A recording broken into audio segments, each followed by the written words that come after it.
The Miracle of the Andes, a story of survival and resilience. Welcome to the Missing Pages, where we dive deep into some of the most fascinating, mysterious, and lesser-known stories from around the world. If you enjoy exploring these untold stories, don't forget to subscribe, like, and comment below.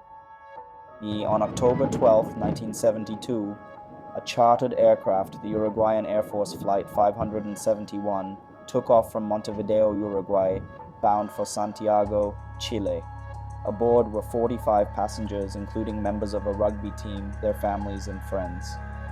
However, the passengers were unaware that the real battle for their lives was about to unfold in the treacherous Andes Mountains, the world's longest mountain range.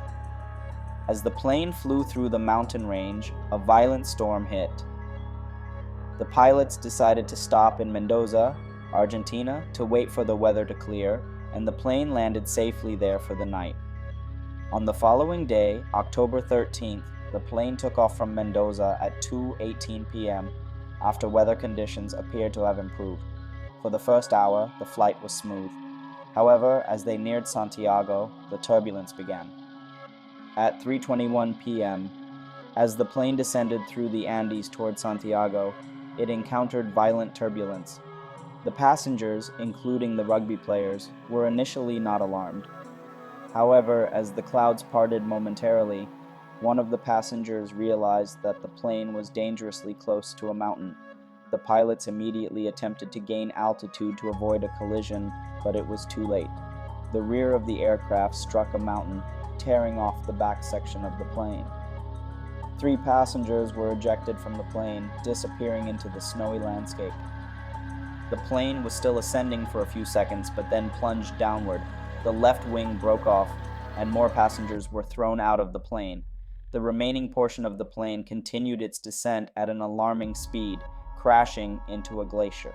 The crash site was in the heart of the Andes, 3,570 meters above sea level. The impact was catastrophic. The cockpit was crushed, and the pilots were killed instantly.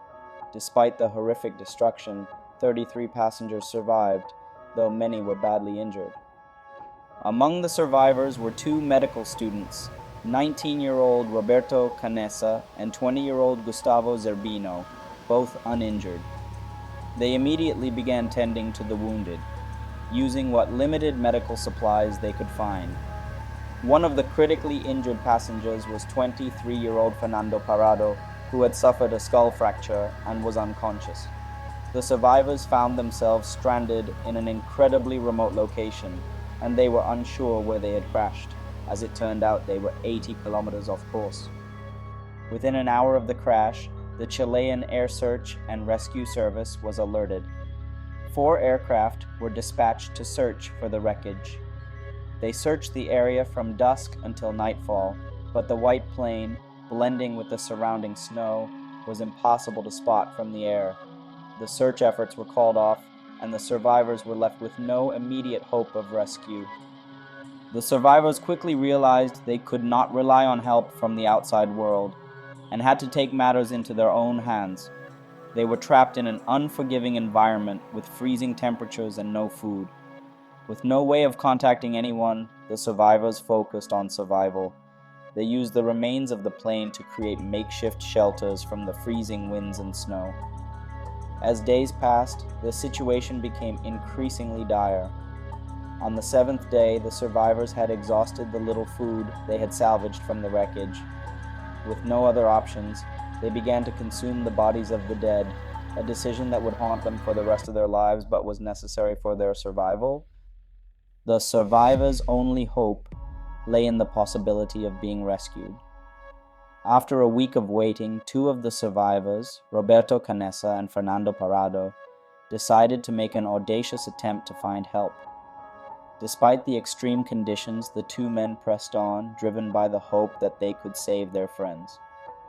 On December 20th, after an exhausting journey, Canessa and Parado finally encountered a Chilean shepherd. They had successfully crossed the mountains and found help. On December 23rd, 72 days after the crash, the first of the survivors was rescued. In total, 16 of the 45 passengers survived the harrowing ordeal. The rescue marked the end of an unimaginable journey of survival, and the story became known as the Miracle of the Andes. The survivor's ordeal, filled with unimaginable hardships, became one of the most remarkable stories of human endurance and resilience. Thank you for watching The Missing Pages. If you enjoyed this video, be sure to check out other intriguing videos on our channel. See you next time.